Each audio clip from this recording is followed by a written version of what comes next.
strange animals you won't believe exist. Hooded seals look like any normal seal, but during mating season, the males reveal a mind-blowing secret, or at least nose-blowing. When trying to attract a mate, the male will inflate the hood of his forehead before pushing a blood-red sack out of his nose. As the male waves his inflated sack around like an excited kid with a balloon, the display ironically signals just how big and powerful he is. So the bigger the balloon, the better his chances of impressing a female. Looks like I've been trying to get girls the wrong way all these years. However, the male can also use it to square off against other enormous seals that can weigh up to 880 pounds during breeding season. When this happens, the male who displays the biggest bulge wins the female, saving them the energy of a physical confrontation.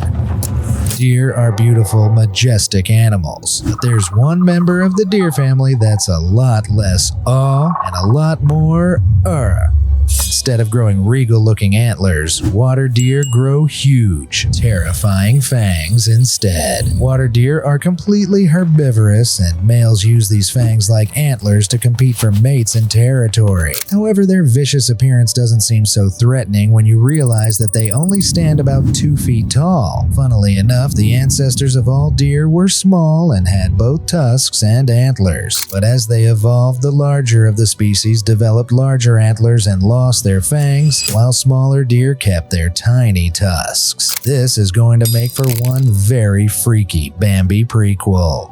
The Featherstar looks like it's been plucked straight from the pages of a children's book. As a member of the crinoid family, which includes sea stars and sea urchins, they begin their lives attached to the seafloor by a stalk. At this stage, they're called sea lilies, but if their stem is broken, they become fluttering feather stars, using their fringed appendages to swim freely under the waves, almost like a sentient pom-pom. Although not all species of featherstar can swim, scientists believe this evolutionary response helped them escape from predators. And perhaps more impressively, they also discovered that feather stars can fully regenerate any lost limbs. They can grow up to 150 of their feathery arms at a rate just shy of a millimeter a day, which can each reach up to a foot long. And providing their central disc is intact, there's no limit to how many times those arms can grow back. If you love trivia, you'll love our trivia card game, Nuh-uh. The purchase link is in our channel description.